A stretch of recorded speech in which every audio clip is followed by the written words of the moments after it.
Now, WBOC News This Morning, Delmarva's news leader. All right, from a family member to a friend, odds are we probably all know someone impacted by diabetes. And November is a time to shine a light on the deadly disease. It's Diabetes Awareness Month. And joining us this morning to talk about diabetes is Dr. Alex Azar of the Azar Eye Institute in Salisbury. And Doctor, diabetes can impact your eyes? Yes, it can. Diabetes is a leading cause of preventable blindness in the United States today, and roughly 45% of diabetics will develop diabetic retinopathy at some time in their life.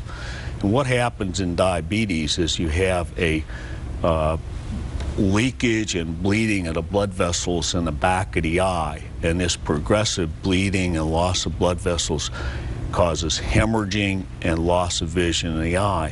It can be effectively treated, as I'll show you here on a slide here, if we could show this first slide here.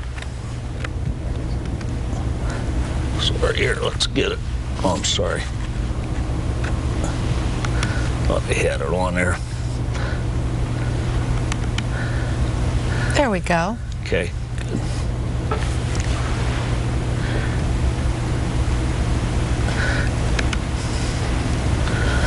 But you can see the hemorrhages and the exudates in this bad diabetic patient.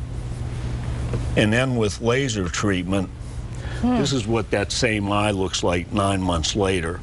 So it can be treated very effectively with laser and with injection of drugs into the eye. More recently, we're actually injecting some anti-cancer drugs into the eye that prevent these hemorrhages and leakages. The important message, though, is that every diabetic must have their eyes checked once a year, because this is preventable. That's right. This is a preventable loss of vision. And during my course of years in practice, I have seen people actually physically lose their whole eye from diabetes. Which is and terrible. It's tragic. It is.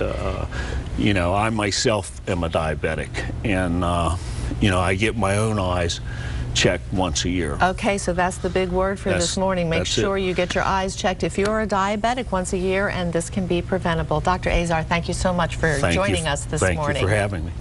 Jimmy? Thank you.